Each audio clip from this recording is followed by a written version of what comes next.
This is Optimal Relationships Daily, episode 1981, Minimalism for Mothers, an essay on simple living and motherhood, by Jennifer of simplyfiercely.com. Hello, everybody, and thank you so much for joining me today for another episode of ORD. I'm your host and narrator, Greg Audino. Very happy to be with you today. Now, in this episode, we'll be looking at a post from Jennifer of Simply Fiercely, or rather from one of her readers who had some reflections on minimalism as a mother. Doesn't seem like an easy feat, but this one might have you think again. So let's jump into this post and start optimizing your life.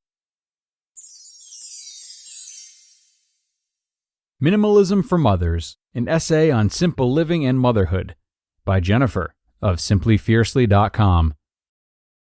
As some of you may know, I'm expecting my first little one very soon, in just under 10 weeks to be exact. So perhaps unsurprisingly, minimalism and motherhood has been on my mind. I'm not worried, but I am curious about how my life will change. So when I received an email from Candace, a minimalist mom and traveler, I was intrigued. I invited her to share her thoughts on simple living and motherhood, and here's what she had to say. I hope you enjoy this beautiful essay as much as I did. Jennifer. I am Candace. I am a traveler, a mom, and a minimalist. I blog about life as a single parent of color at myspoclife.com. Minimalism is what helps me to keep my life as a mom and a traveler focused on the right things. I feel that it helps me to achieve my dream life by keeping me aware of the important things. Let me explain. Being a mother in the Western world is not always easy. It should be. However, with the invention of social media and the prevalence of opinions, mothering just got more difficult. There is an impossible standard that is being held up to everyone, mothers included. It is displayed everywhere you look. The perfect way to bring a child into the world, the perfect nursery, the perfect preschool, clothes and gear, the best activities for your child, the types of things they should or should not eat. The list goes on and on. When a mother chooses minimalism, this storm of opinions is hushed. Your life is simplified. You are suddenly able to hear what your heart says. You can focus on the most important things, your well-being and that of your family. I have always been interested in making the world a better place and my life the best it can be. Something I have always done is look up information about simple living, community gardening, and budget travel. I find it enjoyable and passed many hours of my free time exploring these topics. Then my daughter was born. My daughter was an unexpected bundle of responsibility, born at the beginning of divorce proceedings with her father. Having already begun to live a simpler life, I didn't want to clutter up my home with baby things. I wanted to move throughout life much the way I had before her arrival. I wanted to show her what I loved about the world. I opted not to use many things that moms are told are necessary for babies and small children. I could not see the benefit of having a stroller. Taking public transportation would be a hassle. Why carry a stroller up and down stairs, in and out of crowded buses? Often, parents hold the child and pushing the stroller anyway. I spent many years with her happily on my back. I opted not to have lots of clothing, shoes, and toys for the baby. She wasn't going out much. She wasn't going to play with these plastic toys. She couldn't walk, so why have lots of shoes? As I made these decisions and more for our lives, I didn't realize that I was already doing what minimalists do, choosing the important things and leaving the rest. Then I discovered minimalism. My life changed for the better. Objects, habits, and people that I hung on to in hopes for a different future, I was able to let it all go. As I let it go, our lives improved. We have peace in our home. We live the life that we decide to live. We are the captains of our ship, and not society and its opinions. Moms deserve to live their best life. They deserve their own personal time. Moms can live in a house where they are not stumbling over toys, where they don't have mountains of laundry.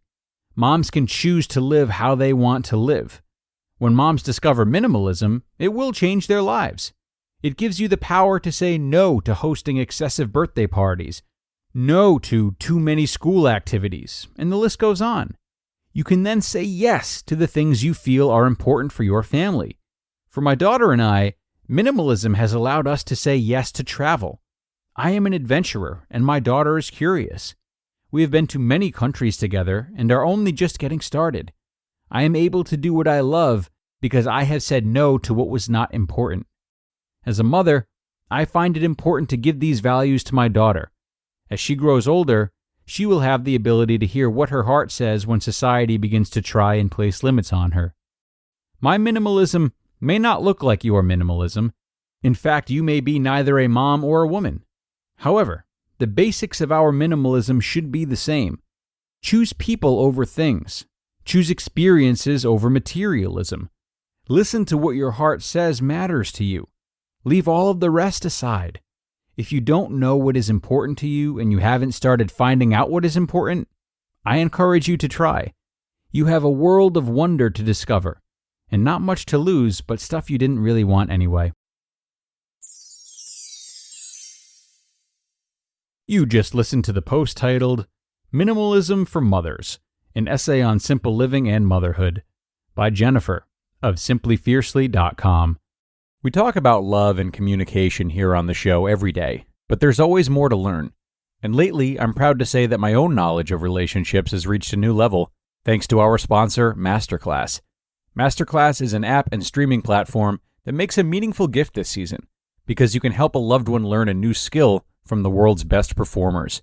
It's like Masterclass instructors are your own personal mentors, providing content and videos that are going to help you reach a new level. For just $10 a month, there are 11 categories and over 180 masterclasses to pick from, with new classes added every month, like renowned psychotherapist Esther Perel's class, which helped me gain a better understanding of relational intelligence, something that has absolutely helped me to be more present and more communicative with the loved ones in my life. So, this holiday season, give one annual membership and get one free at masterclass.com/optimalrelationships. Right now, you can get 2 memberships for the price of one at masterclass.com/optimalrelationships. Masterclass.com/optimalrelationships. Offer terms apply. This show is sponsored by Regain Couples Therapy by BetterHelp. Whether you're in the honeymoon phase or partners for life, perfectly content with your partner or going through a rough patch, setting aside time to listen to each other and work through conflicts can transform your relationship. And I can tell you from experience that sometimes the best place to learn how to be the listener or communicator that your partner needs is in therapy.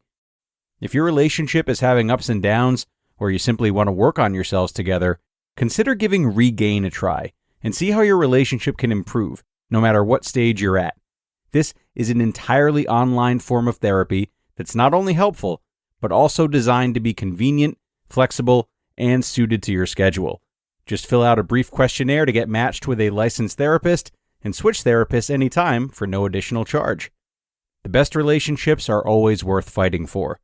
Try something new in therapy. Visit regain.com/ORD today to get 10% off your first month. That's regain.com/ORD. And thanks a lot to both Jennifer and Candace for that wonderful read. If there's one challenge I think many could agree upon when contemplating, it's probably how on earth could you do that while raising a family, right? Well, this is an important write-up because we tend to forget that it's possible. It seems so challenging that over time it's easy to start believing it actually can't be done, when in reality, of course it can be done. This is an especially easy trap for us Westerners to fall into because families are often raised with a lot of stuff in the house. But minimalism as a parent is not taking away from your child's upbringing. Rather, it's shifting cultures within the house and introducing a way of living that simply hasn't been as popular here until recently. It may not be the norm yet, but it certainly is not any kind of deprivation on your children. So it's important to break that thinking pattern. But that's going to do it for today, everyone. Thank you so much for joining me for this parenting episode.